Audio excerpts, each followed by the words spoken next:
There's a lot more to making coffee than most people realise. It's one of the most underrated, skilled jobs that there is.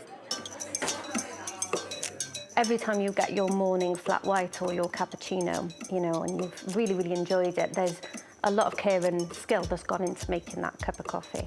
It's not just the, kind of multitasking, customer service element, but there's actually a lot of science involved in coffee that most people are unaware of. My name's Natalie and I live in Butetown and I run Boss and Brew Academy. When I started Boss and Brew Academy, it was actually in COVID. It was one of those lockdown passion projects, you could say. I first heard about Boss and Brew because Natalie used to be my teacher when I was in high school. I worked at Costa before I did my training with Natalie, and they didn't show me much in ways of making a coffee. They just threw me at the machine. We wanted to establish a cafe, a community space that gave opportunities for young people to come and train, but then also gain employment as well. Did you look at this? Or did you look at that? I looked. Oh, you did? That's fine. We're gonna pop it into there for me. So we'll still use this for practice for some latte art, right? With the training, I learnt the basics about coffee, like coffee history. From that, like how to make a latte, how to make a cappuccino, and customer service. Make sure that's pushed in, give it a purge. Lovely, and then pull it out with the black pad all the way. Figure out which hand you're more comfortable with. I was meeting loads of new people and just learning all this new information and trying to remember it all was kind of tough. Get the position right and then move it. Does that feel okay? Yeah, okay. Yeah? So if you have a look, you just see the nozzle above the surface, that's what you want. Okay, ready all the way on. And then put your whole hand on the side to feel the temperature. The idea was that young people can come and do a training course with Boss and Brew, and then the training ground cafe would provide work placements for those young people to get real cafe experience. And then if you can, hold the cup in the palm of your hand. That's it, perfect. So they've got their barista training coupled with their cafe experience to put on their CV, which is a great stepping stone into the industry. And then nice and slow, keep it at that height. Keep it going. Now bring it down. Now pour a bit faster in the middle, level your cup and go away from you. Oh my gosh, wow, check you.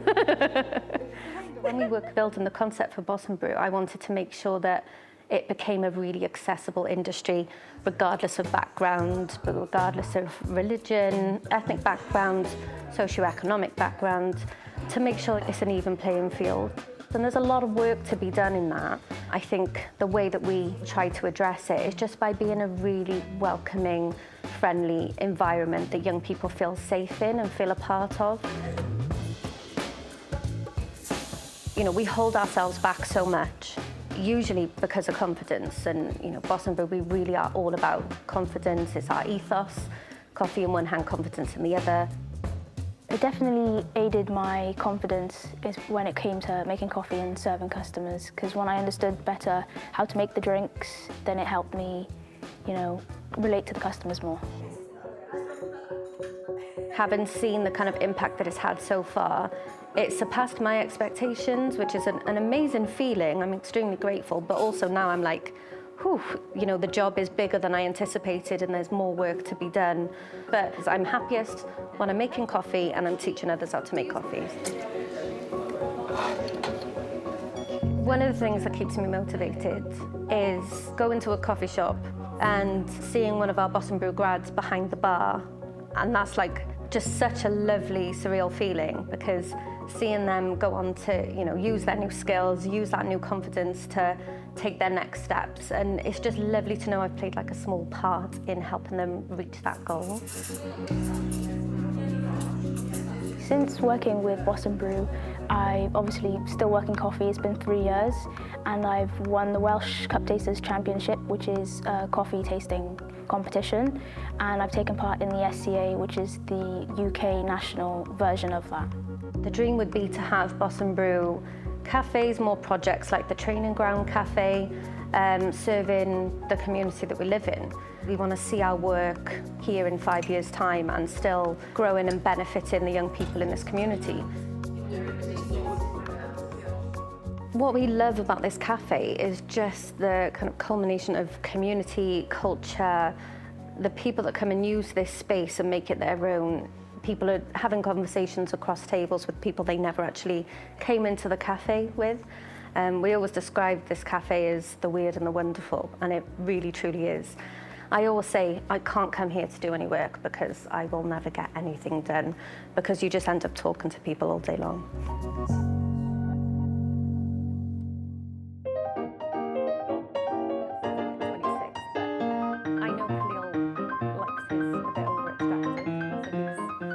What do you think? It's actually okay. There you go. Even See? though it's under the track as well. Yeah, and I really have in a milky drink, it's not going to be as noticeable. Like those sour compounds are not going to be as noticeable. Nice. Good. Yes, good.